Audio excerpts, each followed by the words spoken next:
Merci de votre aimable fidélité et bienvenue pour ceux qui nous rejoignent.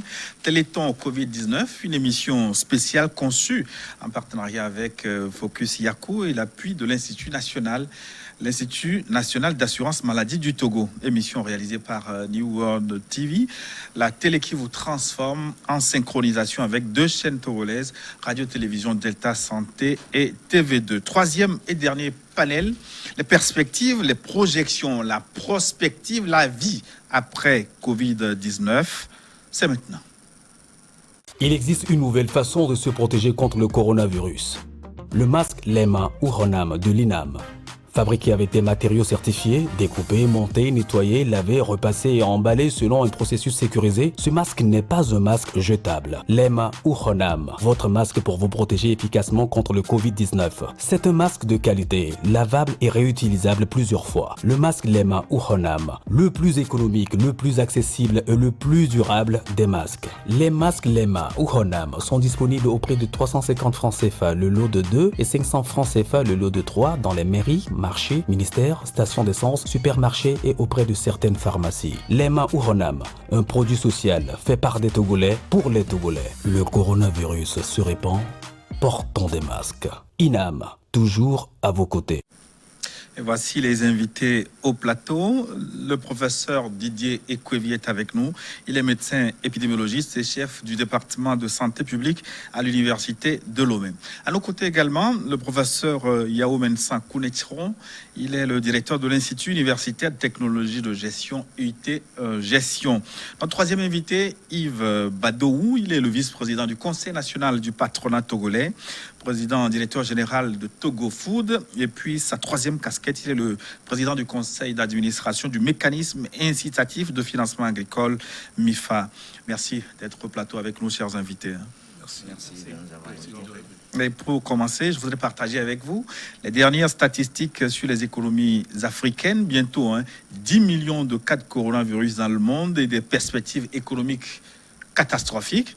La pandémie de Covid-19 promet des semaines et mois sombres pour la planète. Le FMI, le Fonds monétaire international, a prévenu que cette crise, pas comme les autres, elle est pire depuis la Grande Dépression, la pire crise depuis la Grande Dépression des années 30.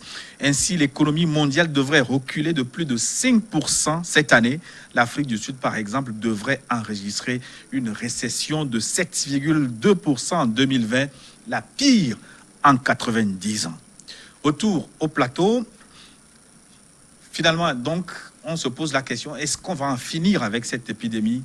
L'épidémie de coronavirus sa fin est-elle probable? Professeur Didier Ekwevi. Merci Gilles. Donc, est-ce que la fin de l'épidémie est probable? On n'en sait absolument rien à ce jour. Tout ce qu'on sait, c'est qu'on a tous les moyens pour pouvoir contrôler l'épidémie.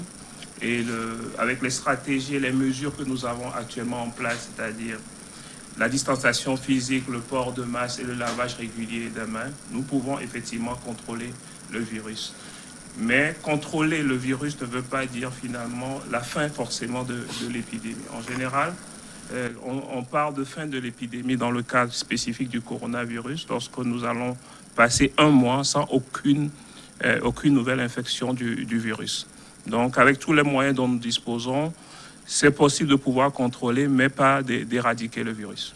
Et on parle de plus en plus de vaccins pour en finir avec le coronavirus. La vaccination, est-ce que c'est la panacée? La vaccination est de loin l'intervention de santé publique la plus efficace et la moins coûteuse. Et dans toutes les stratégies de riposte contre les épidémies, nous avons toujours fait recours à la vaccination. C'est le cas, par exemple, des épidémies de méningite où nous avons eu recours à la vaccination. C'est pour cela que le méningocoque du groupe A n'existe plus aujourd'hui grâce à la vaccination. C'est également le cas des épidémies de fièvre jaune, dans une moindre mesure pour la maladie à virus Ebola. Pour le cas du coronavirus, il va se poser, disons, 3 difficultés majeures. La première difficulté qu'on voit, c'est d'abord la tolérance du vaccin. Est-ce que le vaccin sera bien supporté? Deuxièmement, c'est l'efficacité, c'est-à-dire est-ce que c'est un vaccin qui sera efficace, c'est-à-dire capable de faire produire des anticorps et lorsque vous êtes en face d'un nouveau cas de coronavirus, puisse défendre l'organisme. Et le troisième niveau, c'est la disponibilité. C'est pour cela qu'on dit souvent que gouverner, c'est prévoir. Vous allez voir, les pays développés ont déjà positionné des contrats avec les firmes pharmaceutiques pour leur mettre à disposition plus de 400 millions de doses de vaccins. Ceci sera une des difficultés pour nous en Afrique, c'est d'avoir des vaccins qui seront disponibles pour toute la population. En matière de recherche, il y a plus de 139 essais vaccinaux qui sont réalisés de par le monde, aucun en Afrique, à part l'Afrique du Sud qui va débuter un essai vaccinal. L'Égypte aussi avait introduit... Voilà, donc c'est très très limité en termes de recherche vaccinale alors que nous ne sommes pas dans une proportion de 139. Donc il y aura cette difficulté, même si le vaccin était trouvé, je suis probablement sûr pas avant 2021, sauf si ça sera dans ce cas-là une très très bonne nouvelle. Et après, on va courir pour que nous puissions avoir le vaccin. Yves Badou, vous êtes patron d'entreprise. On va voir essentiellement avec vous l'impact de la pandémie sur vos activités, les activités économiques. Il faut dire quand même que ça a été un choc pour l'économie, les petites et les grandes entreprises. Ça, c'est une vérité, c'est une lapalissade qu'à partir du moment où il y a eu le confinement... Il y a eu, pas le confinement, c'est-à-dire le Togo, on n'a pas tenu en tant que tel le confinement, le blocage des routes, des villes, avec le couvre-feu, l'activité économique a chuté. Même le Togolais s'est mis, parce que j'ai dit, le Togolais s'est mis lui-même en autoconfinement, avant que le gouvernement même n'annonce les mesures à partir de mi-mars. Il y a eu beaucoup de petites et moyennes entreprises qui ont pris des dispositions, ont fermé les boutiques, ont fermé les lieux de travail pour essayer de freiner cette pandémie.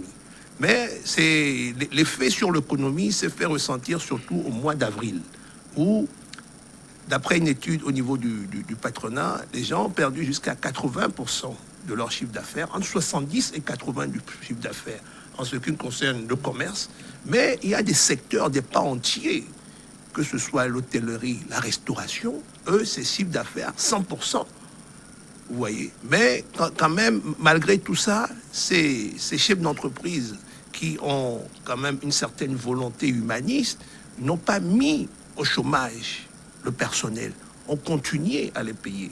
Moi, j'ai eu à discuter avec des directeurs d'écoles qui ont des écoles privées qui n'ont pas mis au chômage, qui ont continué à payer le personnel. Donc, c'est-à-dire que nous, chefs d'entreprise, dans un élan de solidarité nationale ou de participation, parce que je dis que on aura le temps d'en discuter, tout le monde doit faire sa part dans cette crise sans précédent que connaissent toutes les nations. Il faut que chacun y participe pour qu'on puisse se redresser. Donc c'est ce que je peux faire comme tableau. Et après, on pourra développer. Exactement. Professeur Kounetou, autant dire que les entreprises sont en difficulté. Oui, merci. Merci de nous avoir invités à ce plateau. Et effectivement, beaucoup d'études déjà montrent que les entreprises sont en difficulté. Tel que vient de le dire M. Yves, vous constatez des secteurs qui sont réellement en difficulté. Vous prenez l'hôtellerie, tout est bloqué. Tous ceux qui sont dans la logistique, c'est pas uniquement lié au Togo. Lorsque les ports qui sont autour de vous, qui vous livrent, ne fonctionnent plus, vous êtes touché. Et donc, tout le secteur économique reçoit les signes. C'est pas seulement lié aux dispositions prises par le gouvernement, c'est bien plus le virus et au-delà d'autres dispositions prises dans d'autres pays qui impactent l'économie togolaise. Et les pouvoirs publics tentent d'apporter une réponse à la situation, vaille que vaille. L'État tente d'organiser la riposte sur le plan économique aussi. Analyse des mesures d'accompagnement au Togo dans ce sujet. Le Covid, un mal qui répand la terreur. Mal venu de Wuhan. Le Covid, puisqu'il faut l'appeler par son nom, ils ne mourraient pas tous, mais tous étaient frappés, de Wuhan à Paris, de Rio à Lomé. La pandémie du coronavirus nous impose des défis exceptionnels, d'immenses sacrifices. 3 mois après, la vie socio-économique est impactée Le secteur privé se retrouve complètement affaibli. Sur 120 entreprises sondées, le constat est évident. Voyons dans l'enquête certaines entreprises qui ont systématiquement fermé. Je veux faire allusion à l'hôtellerie et puis à la restauration. Et au niveau des autres entreprises, comment gérer les mesures barrières et en même temps travailler? Au port autonome de Lomé, les activités tournent au ralenti, influant du coup sur les recouvrements des douanes et impôts. Quand la crise a déclenché, à peine 30 conteneurs sortaient par jour. Les opérateurs économiques regardaient leurs conteneurs s'amasser au niveau du port et en plus, ils devaient payer les surestaries.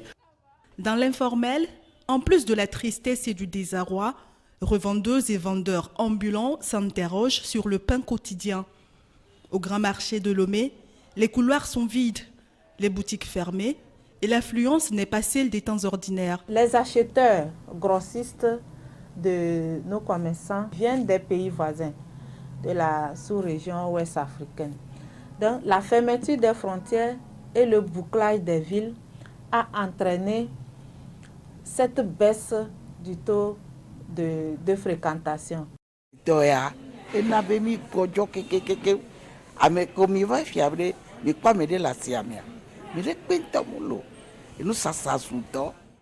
La population togolaise n'a officiellement pas été confinée. Les ménages les plus vulnérables résidant dans les milieux touchés ont été soutenus au travers du programme d'allocation Novici pour les uns et de l'élargissement de 3 mois de facture d'eau et d'électricité pour les autres.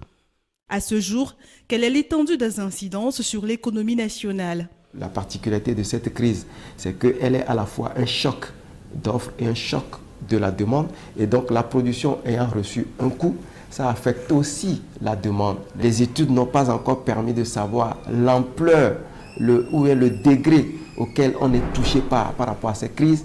Il est difficile de dire si nous sommes en récession ou bien si on est en dépression. L'urgence est de sauver l'économie nationale, mais en attendant, le secteur socio-économique s'adapte à la vie avec le coronavirus. Le gouvernement a pour sa part mis en place un fonds de solidarité économique de 400 milliards de francs CFA. Alors, Monsieur Badoun, comment vous organisez-vous pour faire face à cette situation, on va dire, très difficile? Vous savez, le gouvernement a mis en place un certain nombre de, comme on a dit, le fonds de 400 milliards. Nous, au niveau du patronat togolais, nous avons déposé un mémorandum expliquant la situation et faisant des propositions au gouvernement. Nous avons participé, le président du patronat a participé à beaucoup de réunions. Et je crois que tous les mardis, il y a une réunion au niveau du ministère des Finances avec les banquiers, parce que j'ai dit que tout le monde doit faire sa part. Pour relancer l'économie, l'État peut faire son budget de 400 milliards.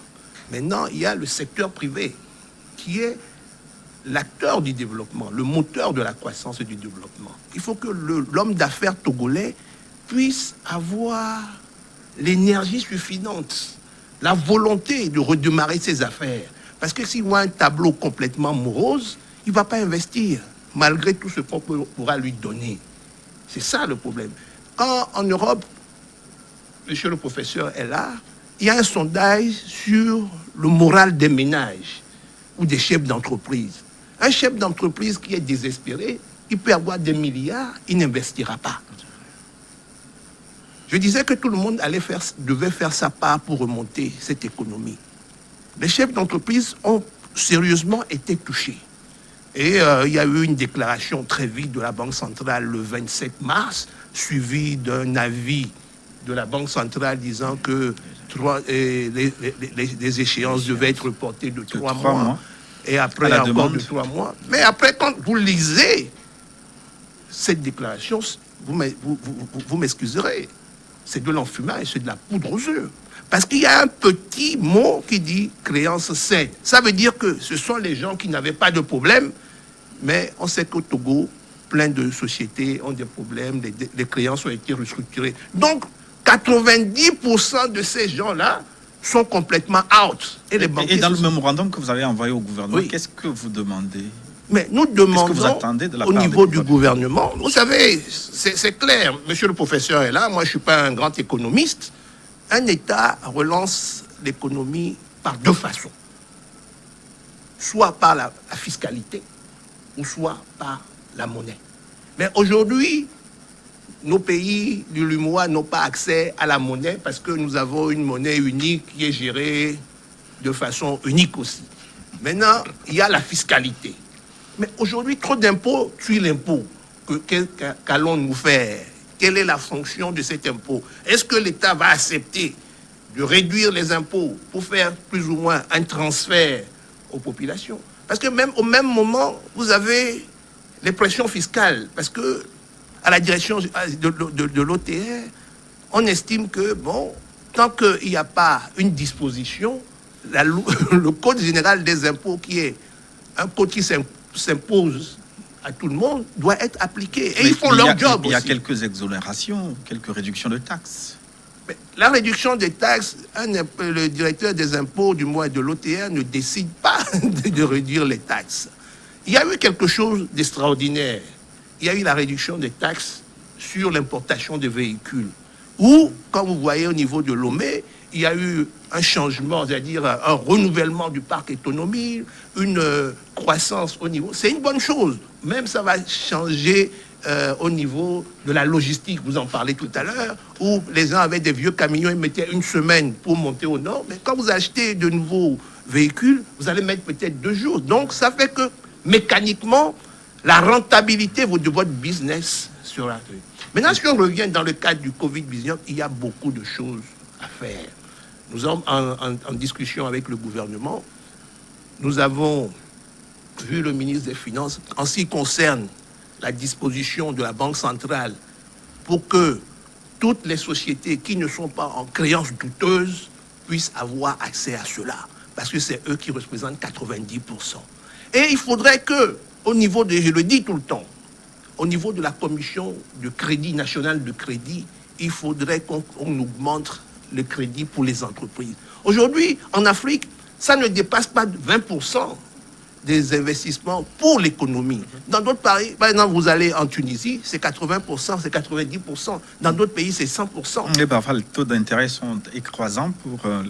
Il y a le taux d'intérêt, mais il faut que, comme je dis, les Ouais. banquiers doivent accompagner. Aujourd'hui, qu'est-ce que nous assistons à quoi? Les banquiers ont peur, parce qu'avec la situation du Covid-19, il va y avoir des casses. Donc, limitons la casse. Au lieu d'être plus ouverts et engranger plus de crédits pour soutenir l'économie, ce que le gouvernement peut-être a fait, parce qu'on a dit, on a lancé des gros projets, l'ouverture de la construction de la route Lomé à Palimé, tout ça, 224, ça fait partie de l'initiative keynésienne où l'État injecte de l'argent dans l'économie pour développer l'économie. Pour Voilà. booster le moral aussi des chefs Bien d'entreprise. sûr. Alors, professeur Pounejon, vous qui êtes un spécialiste des questions de gestion, hein, dans cette crise-là, que peuvent faire les chefs d'entreprise pour ne pas se noyer? La réaction face à la crise peut prendre plusieurs formes. On parle de phénomène d'apprentissage. On réagit, apprentissage en simple boucle, on réagit pour régler un problème et on continue pas à fonctionner comme on fonctionnait avant. Ou c'est l'apprentissage en double boucle, où on réagit, mais on change carrément de manière de fonctionner. Et là, cela demande des investissements. Les entreprises doivent aujourd'hui prendre des mesures qui les préservent de façon durable. Et je donne un exemple. Lorsque subitement vous pouvez plus faire du travail présentiel, et on parle de télétravail, pour pouvoir organiser cela, vous avez besoin d'investissement. Il faut que les entreprises, et j'ai l'impression que la crise nous impose le recours à la digitalisation, le recours au numérique. C'est des investissements. Et là, le gouvernement peut faciliter, le gouvernement peut orienter en prenant des dispositions qui facilitent l'acquisition des investissements dans ce sens. Mais, tel qu'il le disait tout à l'heure, il faut que les gens aient envie de reprendre les activités. il faut que les gens puissent réfléchir autrement. Il faut pouvoir financer les innovations, il faut pouvoir financer les investissements. Je voudrais réagir un peu. Les banques qui financent de façon parfois ou peut-être limitée dans notre contexte, les banques ont peur. Il y a cette question de tension de trésorerie qui va créer une autre crise. Et donc, les banques vont gérer en évitant de faire passer une crise sanitaire en une crise financière avec automatiquement une autre crise qui sera une crise économique. Mais je pense que la BCEAO a suffisamment pris des dispositions en rassurant les acteurs économiques, quitte à ce que les banques puissent continuer par financer, quitte à ce que les banques puissent soutenir les entreprises en difficulté liées au Covid, bien entendu. Et la banque, elle est, selon les dispositions, les avis qui sont donnés, la banque veut bien même jouer le rôle d'intermédiaire entre les banques commerciales et les acteurs économiques qui demandent du crédit et qui parfois se retrouvent rejetés. Donc, je pense que le monde économique, les acteurs économiques vont devoir réagir de façon durable en faisant des investissements, en orientant de plus en plus des investissements vers l'innovation et la recherche de solutions durables. Et puis, une gestion beaucoup plus saine des économies, c'est la période qui demande beaucoup plus une orthodoxie financière. Oui, tout à fait. Lorsque vous êtes en difficulté, vous êtes obligé de prendre des mesures exceptionnelles. Vous pouvez changer de méthode de fonctionnement qui vous permettent de survivre, parce que là, c'est une question de survie. Au bout de combien de temps allez-vous pouvoir tenir? Cela amène à une gestion très rigoureuse dans les affaires. La crise sanitaire a emporté des milliers d'emplois. Comment les chômeurs et surtout les chefs d'entreprise peuvent s'organiser pour rebondir? Tentative de réponse avec Didier Akwete. Didier Akwete est l'une des principales figures de proue des chasseurs de talents africains résidant en Occident. Fondateur en 1996 du cabinet international de recrutement de ressources humaines Africa Search. Il est, Didier Akwete, pionnier dans ce domaine en France où il s'est installé en tant qu'entrepreneur. Didier, il y a crise, mais des opportunités aussi sans doute. Alors, merci d'abord de m'avoir invité à partager cette analyse post-Covid.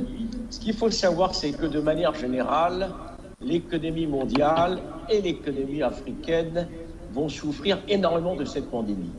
Et selon la Banque mondiale et le Fonds monétaire, le monde aura connu une crise aussi importante depuis la Deuxième Guerre mondiale. C'est dire à quel point les économies vont être extrêmement touchées. Alors l'Afrique n'y échappe pas évidemment, et pour ceux qui sont sur le marché de l'emploi, la lecture ne peut se faire qu'à travers les secteurs qui vont survivre, qui vont résister au choc économique. Donc c'est regarder d'abord la manière dont les économies vont évoluer, et il y a certains secteurs qui de toute évidence risquent peut-être de disparaître, ou en tout cas de mettre beaucoup de temps à se relever. Je prends par exemple le secteur du tourisme, c'est un secteur qui souffre énormément de la crise, le secteur du transport de toute évidence, et ce sont des secteurs, même s'il y a une réouverture des frontières, qui vont mettre du temps à se relever. Maintenant, en termes d'opportunités, nous avons par exemple négligé un secteur qui est celui de la santé. Et aujourd'hui, ces crises révèlent que malheureusement, l'Afrique n'a pas investi comme elle aurait dû dans le secteur de la santé. Et c'est un secteur qui devrait offrir des opportunités. Ensuite, des secteurs comme l'agro-industrie, parce que vous savez, de ces crises naissent heureusement des nouvelles dynamiques sectorielles. Et lorsqu'on voit qu'effectivement, pendant la crise, il fallait se nourrir et se soigner, on voit bien que les transformations comme celle de l'agro-industrie en Afrique qui n'ont pas pu se faire, devraient créer des opportunités, parce qu'effectivement, les chaînes de valeur qui ont été, en guillemets, ou compromises ou détruites devront être rétablies, et donc ça devrait créer une dynamique de transformation dans un secteur comme celui-là. De manière plus générale, le secteur des infrastructures qui a été sinistré, il va falloir également qu'on remette à jour ce secteur des infrastructures, parce que on voit bien que le rattrapage en termes de développement de l'Afrique ne peut pas se faire s'il n'y a pas un minimum d'infrastructures. Les investissements ont pris un coup, mais il me semble que certains secteurs vont reprendre un petit peu des couleurs pour relancer l'économie, et donc il faut regarder attentivement celui des infrastructures. Mais après, de manière générale, quand on parle de marché de l'emploi, je crois qu'il faut aussi mettre en perspective le fait que beaucoup de métiers évoluent, beaucoup de secteurs évoluent, surtout en raison de la digitalisation de certains métiers, de l'intelligence artificielle. Donc ça veut dire qu'aujourd'hui, l'intelligence artificielle ou la digitalisation qui touche les secteurs comme le secteur financier, le secteur des télécoms, qui connaissaient déjà ça, bref, tous les secteurs, même la manufacture est impactée par la digitalisation. Et donc c'est plutôt dire à ceux qui se retrouvent sur le marché un peu les nouvelles compétences dont il faut qu'ils se dotent pour arriver à intéresser des entreprises, et donc notamment tout ce qui est digital, intelligence artificielle, fait partie de ces nouvelles compétences. Qu'est-ce que vous pouvez conseiller aux dirigeants d'entreprises dont la plupart sont en difficulté aujourd'hui face à la pandémie? Que doivent-ils faire? Comment doivent-ils opérer pour générer une forme de résilience face à cette situation finalement de crise? Alors, c'est plus facile à dire qu'à faire, mais de toute évidence, il y a une première urgence, c'est l'urgence financière. Vous avez vu sans doute que beaucoup d'entreprises continuent de souffrir de la crise, avoir fermé 3-4 mois sans chiffre d'affaires, forcément qui crée une crise importante sur les ressources financières des entreprises. Donc, la première des choses, c'est d'abord de retrouver un semblant de liquidité, un peu de trésorerie pour redémarrer. Et c'est là où les États ont une grosse responsabilité dans la manière dont les plans de stimulation économique sont structurés pour que ça touche la plupart des entreprises. Or, on le voit, la plupart des entreprises ne sont pas touchées par ces stimulus, par ces plans qui sont mis en place. Donc, il reste simplement la banque. Et la banque, évidemment, dans les périodes de crise, la banque a aussi tendance à être beaucoup plus conservatrice et à prendre moins de risques. Et c'est là où les fonds de garantie peuvent venir en appui aux banques pour que les banques soient un petit peu plus souples dans les conditions d'octroi de financement aux PME et aux entreprises. Donc la première réponse, c'est d'abord une réponse financière, malheureusement, parce que ça passe par ça, la survie des entreprises.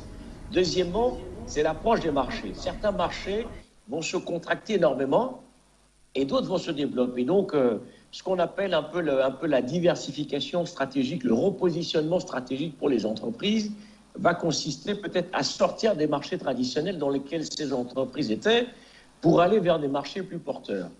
Une entreprise qui était par exemple dans le secteur minier et qui servait le secteur minier avec toutes les mines qui ont fermé dans certains pays, c'est compliqué de penser que cette entreprise peut redémarrer demain en servant toujours ces secteurs.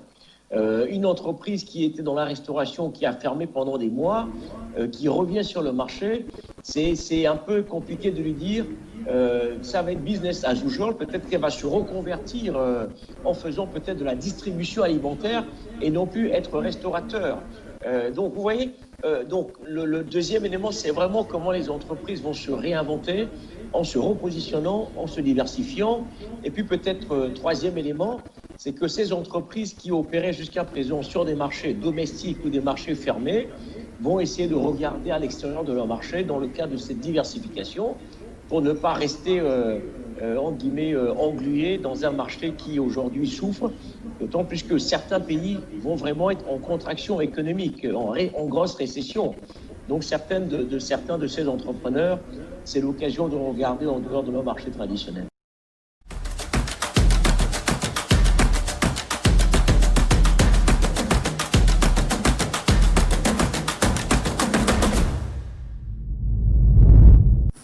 Retour au plateau avec vous, avant de revenir aux chefs d'entreprise et aux spécialistes des questions de gestion. Professeur Didier Kouévi, les spécialistes l'ont dit, il faudra désormais apprendre à vivre avec le coronavirus. Comment va se faire cet apprentissage? Que faire pour adopter ce nouveau mode de vie? D'accord. Au fait, nous n'avons pas le choix. Nous n'avons pas le choix parce que cette épidémie va durer dans le temps, très probablement jusqu'à la fin de l'année au minimum, ou bien jusqu'à ce qu'on découvre un vaccin. Nous devons apprendre à vivre avec ce virus parce que, comme nous avons appris à vivre avec le paludisme, c'est-à-dire que pour le paludisme, ce que nous recommandons, c'est l'utilisation des moustiquaires imprégnés. C'est comme nous avons appris à vivre avec le VIH, avec le VIH qui fait plus de 2,8 millions de décès par an. C'est l'utilisation des préservatifs. Et donc, pour le coronavirus, ça sera l'utilisation des masques. Donc, nous devrons nous préparer pour vivre avec ce nouveau coronavirus en adoptant les gestes barrières. Tout à fait. Monsieur Badou. Oui, bon, moi... Finalement, on risque de porter du voile intégral à la fin. Mais si c'est le prix à payer pour la vie, moi je suis pour. Mais pour revenir à la relance de l'économie, ce qui est un peu le sujet aujourd'hui, le Togo est un pays essentiellement agricole. 40% du PIB, du produit intérieur brut, ça provient de l'agriculture. 65% de la population active provient du privé.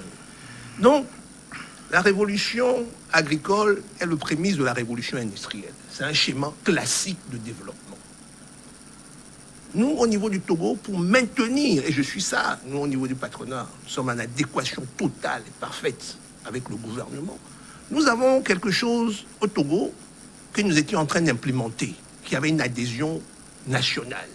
C'était le plan national de développement 2018-2022, que nous étions en pleine implémentation. Il suffirait de reprendre ce plan, et dans l'axe 2 de ce plan, c'est le développement, la transformation du secteur agricole. Il faut qu'on passe d'une agriculture pluviale à une agriculture plus ou moins industrialisée. Parce qu'aujourd'hui, au niveau du Togo, moi, avant de venir à cette émission, j'ai essayé de faire un peu le tour de la question. Le FNFI a injecté 2 milliards de mars à maintenant pour les petits agriculteurs, pour permettre la relance, pour soutenir le fonds. Au niveau du MIFA, nous allons pas investir, c'est-à-dire apporter notre garantie pour entre 25 à 30 milliards au secteur agricole, pour pouvoir faire la transformation, pour pouvoir développer et maintenir. Une fois que ce secteur, qui est la base même de notre économie, pourra réamorcer la croissance, je pense que les autres trucs vont suivre, les autres secteurs vont suivre. C'est important. Et cette crise a révélé aussi la fragilité des pays africains dans le domaine de l'industrialisation. Professeur Kounetchron, les Africains ont eu du mal à fabriquer des masques à échelle industrielle. Les respirateurs, on a dû courir dans tous les sens pour en trouver. Le professeur Ekevi peut en témoigner. Même les recherches thérapeutiques, on a découvert nos lacunes. Que faire? Est-ce que cette crise peut profiter à l'Afrique pour rebondir et autrement? Oui. La crise, si on l'analyse, permet d'identifier les secteurs porteurs, les secteurs qui doivent mobiliser de l'attention. L'État peut porter des projets en constatant. La crise montre bien nos faiblesses.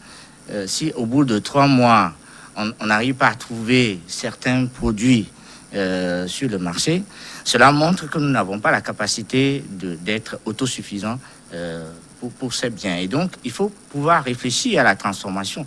Le secteur manufacturier au Togo n'est pas très développé. C'est vrai que la production... Dans la plupart des pays africains, oui, francophones surtout. Oui, tout à fait. C'est ce que j'allais dire. Tout à fait. Et donc, la production primaire doit pouvoir être soutenue par la transformation. Et donc, il faut qu'une analyse stratégique nous permette d'identifier. Et ça, ce n'est pas uniquement dans le secteur alimentaire. Est-ce qu'il faut attendre une prochaine crise pour créer les laboratoires capables de fabriquer des tests? Est-ce qu'il faut attendre? Donc, on a un changement stratégique qui entre bien dans les plans actuels de développement et qui doivent nous permettre de nous préparer, d'être en mesure d'affronter une quelconque autre crise qui pourra nous obliger de fermer les frontières. Nous devrons pouvoir survivre au-delà de 6 mois, au-delà d'1 an. Et c'est cette transformation qu'il faut impulser. Non, mais je pense qu'il y a un début de réveil quand même à l'université de Lomé, où en collaboration avec des Fab Labs, des jeunes ont eu l'idée de fabriquer un respirateur. Oui, mais en même temps, c'est des prototypes. C'est-à-dire qu'on a fait un respirateur, il faut quand même raison garder, ce ne sont pas encore des respirateurs. Je ne pense pas que si on vous dit qu'on va vous brancher avec ce respirateur, intubé, ventilé, vous serez tout à fait d'accord. C'est un début. Je pense que il faut avoir une vision à long terme et vraiment sur une vraie planification qui va se faire sur des années et identifier les secteurs d'investissement. Et la place des grandes écoles manque. Par exemple, fabriquer des respirateurs, ça c'est la place des grandes écoles. Je pense qu'il doit y avoir une réflexion sous-régionale. Même en termes de recherche thérapeutique, il faut une réflexion sous-régionale, un centre de recherche sous-régional, parce que le Togo isolé ne pourra pas répondre à tous ces défis. Et tout le monde tend la main au pouvoir public, à l'État, mais est-ce que l'État a encore les moyens de faire face à la situation aujourd'hui? L'État qui croule sur le poids de la dette, cette question de la dette aussi, il faudra la régler. Faut-il l'annuler? Est-ce que nos États ont les moyens pour faire face à la situation aujourd'hui? Moi, en tant que chef d'entreprise, j'ai envie de dire un État n'est jamais en faillite. Vos employés vont vous répéter cette phrase. Oui, mais elle n'est pas de moi. C'est une phrase qui est labellisée. Un État souverain n'est jamais en faillite. Il y a des défaillances. Je parle sous le contrôle de le professeur de l'économie. L'État togolais fut un moment avec de gros problèmes. Aujourd'hui, nous, en tant que chef d'entreprise, on court après les contrats d'État parce qu'on sait que l'État togolais pèse sur rubis sur ongle. Il peut y avoir des moments de difficulté pour l'État, mais aujourd'hui, la signature de l'État togolais est une bonne signature. Moi, si j'ai un client État togolais, moi j'ai tous les financements que je veux. La preuve, quand les gens ou les opérateurs économiques viennent, ils cherchent avant tout la garantie souveraine. Parce qu'ils savent qu'avec cette garantie, elle est bonne. Et puis le Togo a une rétine. Quand le Togo a fait, il y a des choses qui passent sous silence ou qui sont des choses anodines. Mais nous, en tant que chef d'entreprise ou en tant que professionnel, si le Togo va à Londres, qui est une place financière de réputation, la première place financière mondiale, va lever des fonds, c'est que les acteurs économiques ou les partenaires ou les entreprises ont confiance en notre pays. C'est pour ça que cette crise du Covid-19, moi, me fait mal. Parce qu'avec le plan national de développement, nous avons, en tant que ce soit au niveau du patronat ou que ce soit des entreprises individuelles, que nous sommes des demandes sur le Togo, où il y a des gros groupes, des agents de notation qui passent leur temps à venir à Lomé parce que on sentait qu'il y a quelque chose qui se passait autour de nous. C'est pour ça que moi, je n'ai pas tellement peur. Parce qu'on dit récession, dépression. J'écoutais la dernière fois une radio internationale, que je ne m'en ai pas pour ne pas faire de la pub, que tout le monde écoute tous les matins, qui disait que, et c'était une analyse, on dit que ce n'est pas en tant que tel une dépression ou une récession. Parce que ces fermetures ont eu lieu mécaniquement où les gens disent « Ah, il y a une maladie, on ferme ». Maintenant qu'on va réouvrir, bien sûr, il y aura certains sur le carreau, mais il y aura une croissance, un redéveloppement.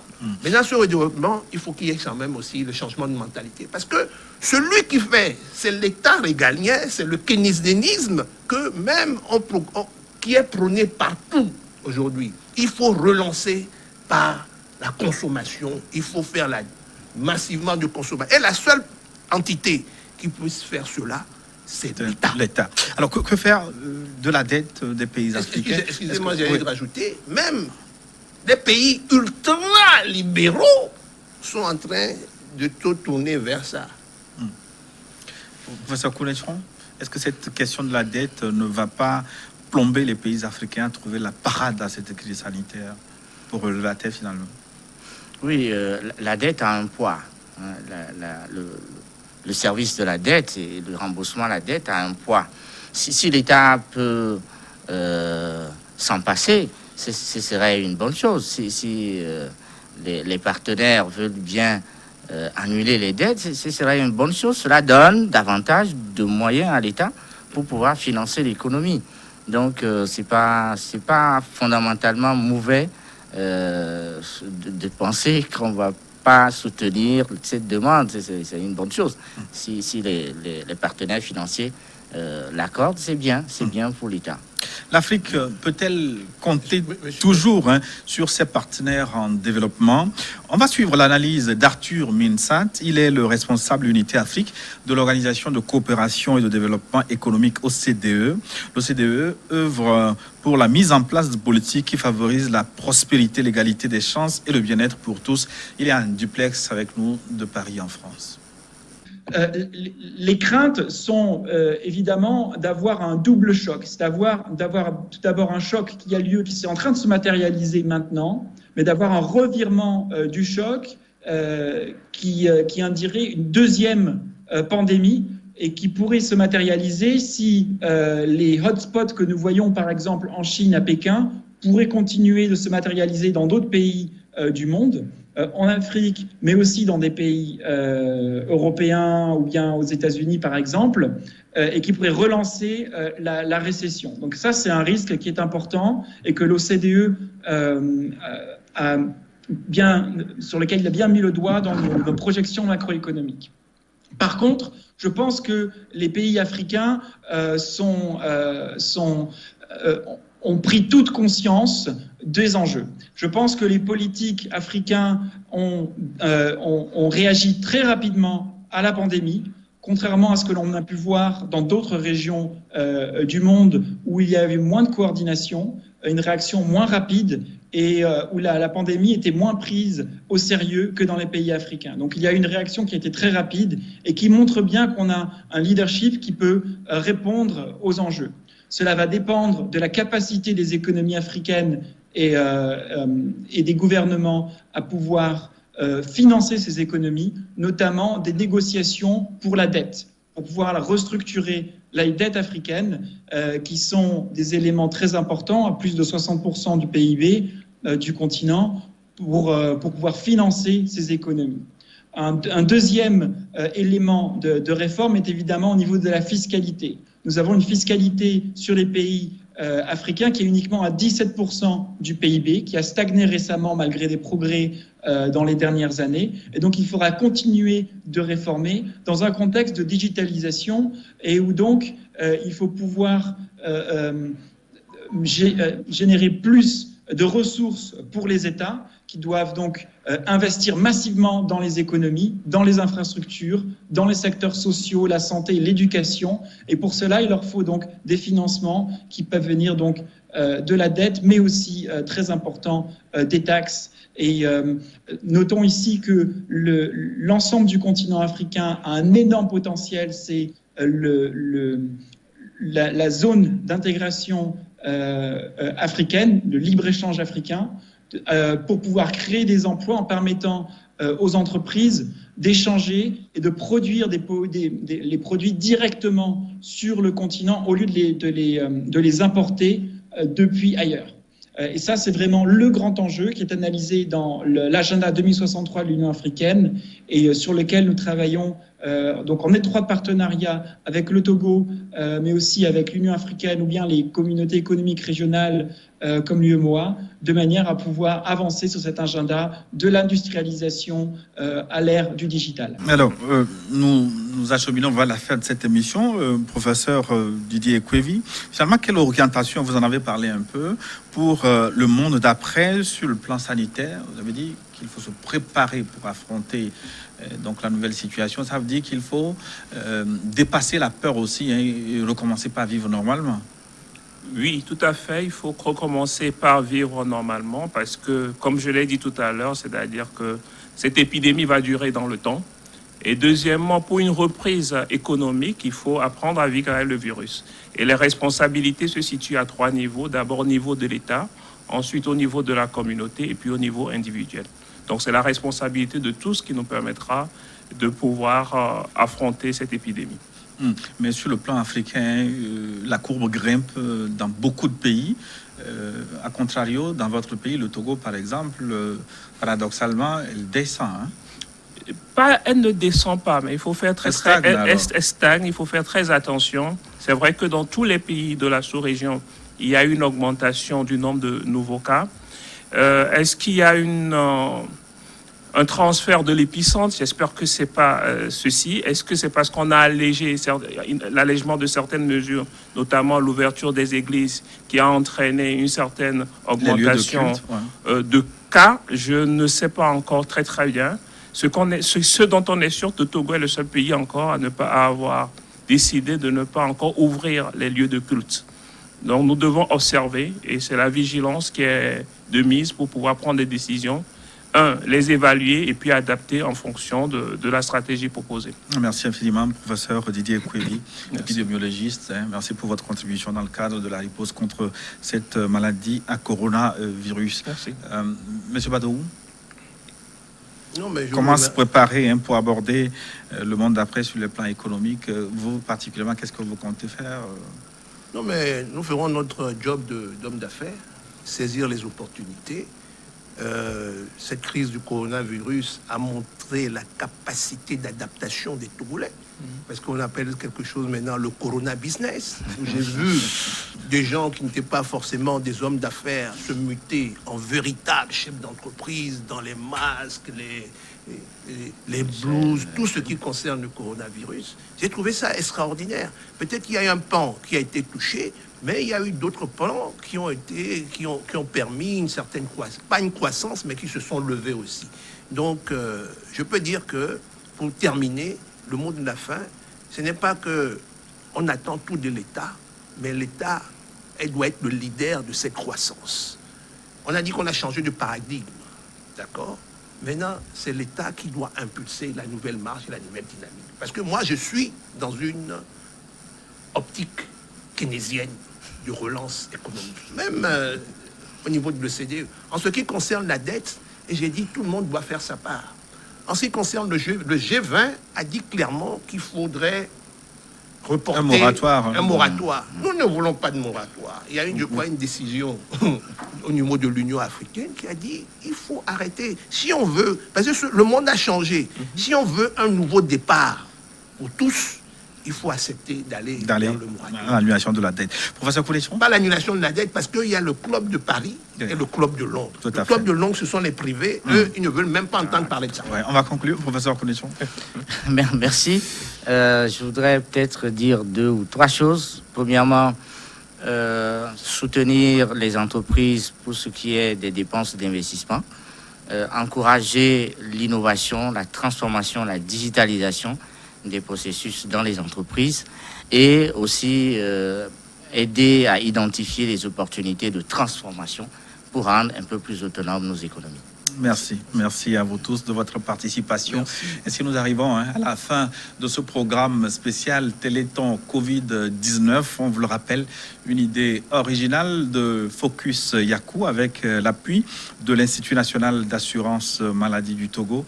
Nous disons merci à tous nos partenaires en télévision également, puisque ce programme a été synchronisé avec 2 chaînes locales du Togo, TV2 et RTDS. L'équipe technique qui nous a permis à réaliser cette émission à New World TV également. Merci infiniment à vous. À très bientôt pour un autre rendez-vous spécial.